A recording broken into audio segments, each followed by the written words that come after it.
తూర్పుగోదావరి జిల్లా పత్తిపాడు ఎమ్మెల్యే కంటతడి పెట్టారు. చంద్రబాబును నమ్మి ఆయన పార్టీలోకి వెళ్లినందుకు సరైన గుణపాఠమే మిగిలిందని శ్రేణుల వద్ద వాపోయారు. ఏలేశ్వరంలో మండల నియోజకవర్గ స్థాయి సమావేశంలో పాల్గొన్న ఆయన భవిష్యత్ కార్యాచరణపై చర్చించారు. పార్టీలో తనకు జరిగిన అన్యాయాన్ని, అవమానాలను శ్రేణులతో పంచుకుని కంటతడి పెట్టారు. 2004లో వైఎస్ఆర్ తనను నమ్మి టికెట్ ఇచ్చారన్న ఆయన జగన్కు, చంద్రబాబుకు వ్యక్తిత్వంలో చాలా తేడా ఉందని అన్నారు.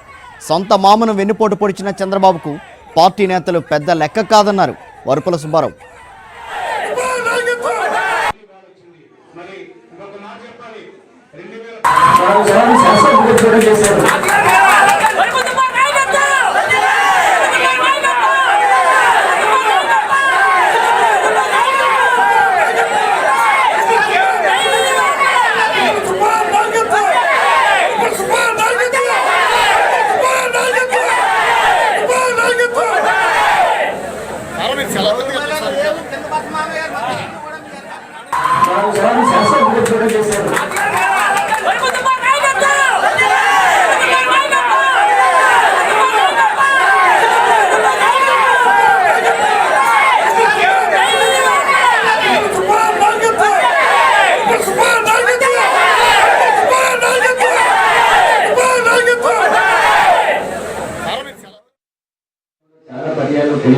నేను అవమానపరిచాను సీటు రాక.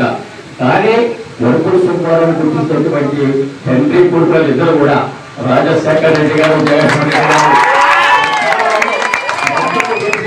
గారు సీట్ ఎక్కడంటే ఎక్కడ దాంట్లో వరుపుల సుబ్బారావుకి ఇస్తాము ఇక్కడ సీటు, దయచేసి కావాలని గుర్తు చోటిస్తాం, నువ్వు మండపడ్డానని పెట్టానని చెప్పేసి మాట్లాడే సందర్భం జరిగిన వ్యక్తులు నిజంగా కూడా ఒక పార్టీలో లేకపోవచ్చు. కానీ జన్మతో కూడా మనం మర్చిపోతాం. నాకు విశ్వాసం ఉండదు కాడ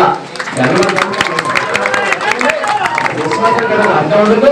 కాబట్టి దయచేసి నేను అభిప్రాయం చెప్పాను కాబట్టి నేను వాస్తవ చెప్తున్నాను. ఇటువంటి పరిస్థితుల్లో మా ఊరు మరి తిరగబడి చేయడం, మరి టికెట్ గురించి మీకు అందరూ కూడా పట్టాలు తారీఖు చెప్తారు. ఏ ఆన్సర్ వస్తుందో, ఏ విధంగా ఆన్సర్ వచ్చిన తర్వాత మీకు సమాధానం చెప్తాను చెప్పడం జరిగింది. ఆ విధంగా రోజు మీ అందరితో సమావేశం ఏర్పాటు చేసి